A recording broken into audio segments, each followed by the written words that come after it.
to another episode of Accessibility. It's a show on YouTube where I talk about the video game industry, accessibility, and representation. Basically, how can we help more people to play games, and more people to see themselves in the games they play? If you, like me, grew up playing your earliest video games on consoles like the NES or the Super NES, you are probably used to pause functionality being an inherent part of video games. Controllers of that era had a big button that usually said start, and yeah, you probably did use it to start the game, but more of your time was spent using it as a pause button. It was the button that you would hit when you wanted to change some settings, or just to stop the game for a minute so you could go do something else, come back in a couple of minutes, your game would still be where you left it. Most modern video games still support some degree of pause functionality, but it's far from the industry standard it once was.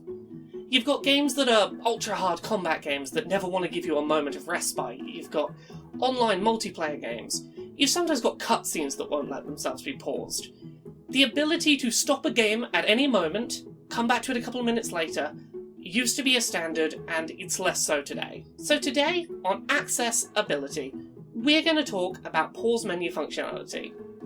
We're going to talk about some of the kinds of games that don't support pausing and why they're a problem. We're going to talk about some of the groups of disabled gamers who are impacted when a game cannot be paused. And we're going to talk about some ways that you can implement pause functionality in multiplayer games that lots of games aren't making use of. Let's start off today's episode by talking about some of the better known video games that don't allow players to pause their progress, and why those games limit pausing. The first category, and probably the one most people would think of first, is overcome a difficult challenge combat games. The Souls series by From Software. Titles like Demon Souls, Dark Souls, and Bloodborne are great examples of this. These games are about surviving unrelenting challenges. They are punishing games by design. They're games that punish you for carelessness and rarely offer you any respite. This is very much tied up in the identity of these games, and part of that mentality is not giving the player the ability to pause gameplay. If we use Demon Souls as an example, you can bring up a menu to look through your items or change your equipment, but the game itself doesn't pause while this menu is raised. Enemies can still attack you while you have your menu open, and even hitting the home button to go back to the system menu doesn't pause the action. The intention is clearly that players should not have a way to be safe from danger while playing. The recent PS5 remake of Demon Souls does feature a photo mode, which technically acts as an impromptu pause function of sorts, but it's clearly not advertised as such, and it's very much hidden away. The intention is that you will always be in danger while playing with no ability to get respite. Similarly, the Monster Hunter series of games have traditionally lacked support for pausing the game when playing in single player. Again, the game contains a menu that can be accessed, but while the menu is open, the game continues to run.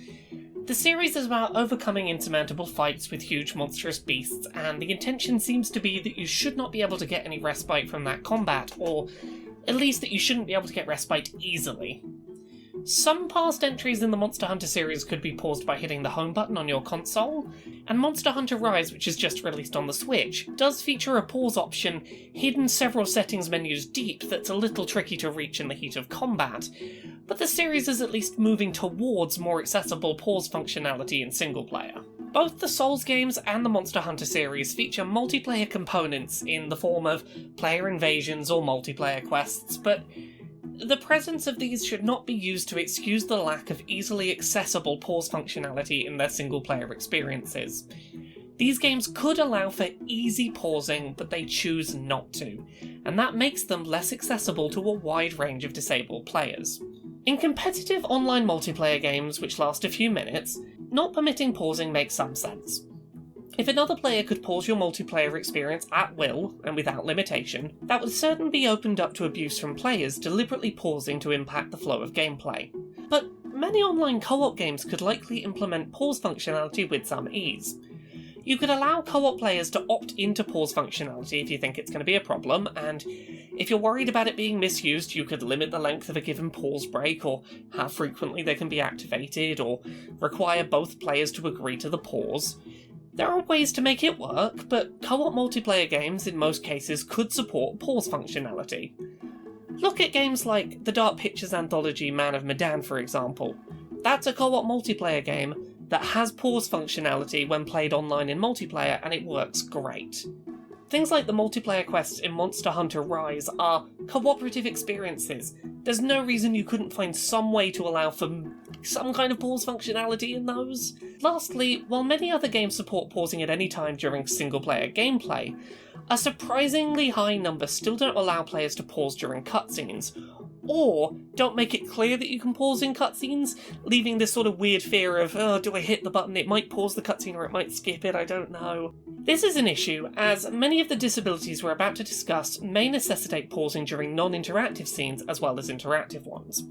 We've discussed so far in this video some of the kinds of games that don't support pause functionality across the board, but I want to spend the rest of this video talking about disabled gamers and the conditions that can make games inaccessible if you can't pause. So, in no particular order, let's talk about some disabilities and some groups of gamers who could probably play through Demon's Souls if they were allowed to pause every now and then. For gamers with ADHD, pause functionality in video games can be really important. The ability to focus on a single task and not lose attention momentarily can make games without pause functionality difficult to focus on. If someone with ADHD can feel their focus slipping away briefly, the ability to pause, do something else for a couple of minutes and return to the game, can be the difference between success and failure in a difficult challenge. For gamers with chronic fatigue or chronic pain conditions, playing through video games can be an experience that requires breaks at unexpected moments. If someone is playing a difficult video game and kicking ass at it, but suddenly has a pain or fatigue flare-up, the ability to pause, recover, and hop back into the game exactly where they left off can make difficult and challenging games more accessible.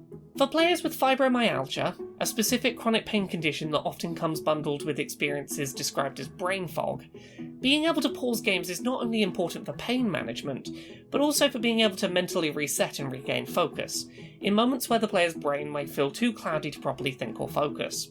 For players like myself who are autistic, certain games contain chaotic and overwhelming sensory information, which, while okay in small doses, can lead to sensory overload during longer play sessions.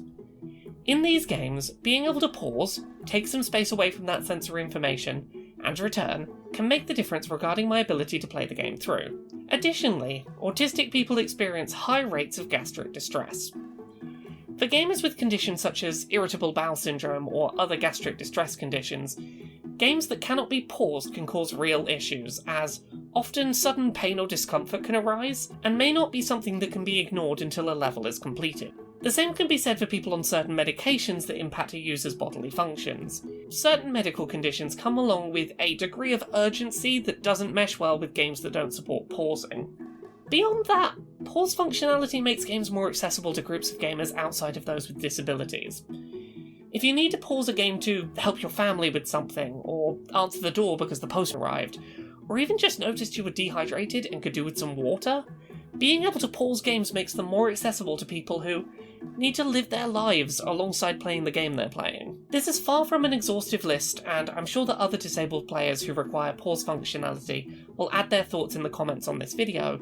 But the point here is that there are several groups of gamers who are perfectly capable of taking down a Rathalos in Monster Hunter or defeating the Tower Knight in Demon's Souls, but are held back from overcoming those challenges by the fact those games don't want players to pause during gameplay.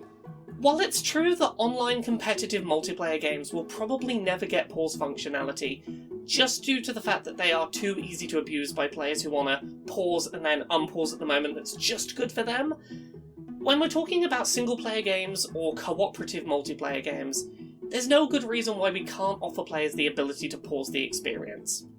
Because largely when a game like Demon's Souls or Monster Hunter doesn't offer upfront pause functionality, it's because the game has a mentality of get good, and from an accessibility standpoint that sucks, because there are players who are really good at your game, they just need to pause for a second to sort out their disability. We need to get past that.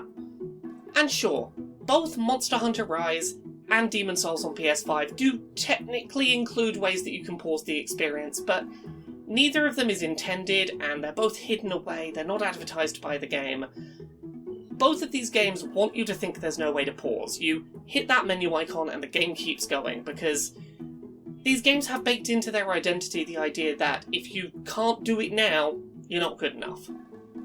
It's not good enough to have games hide away this kind of functionality when it's clearly possible. just put a menu option in the settings that says, hey, when I press the pause button and bring the menu up, I would like the game to pause, because that's going to make your game more accessible to more people and allow more people to enjoy the challenging thing you've created. I really hope that over the next few years we get over this mentality that offering players the ability to pause the experience in some way is cheating, or making it easier, or robbing yourself of the proper experience. It's not making the game easier, it's making it more accessible, and that's only a good thing when people who are ready for the challenge of your game can get rid of the barriers they need as a disabled player to continue playing.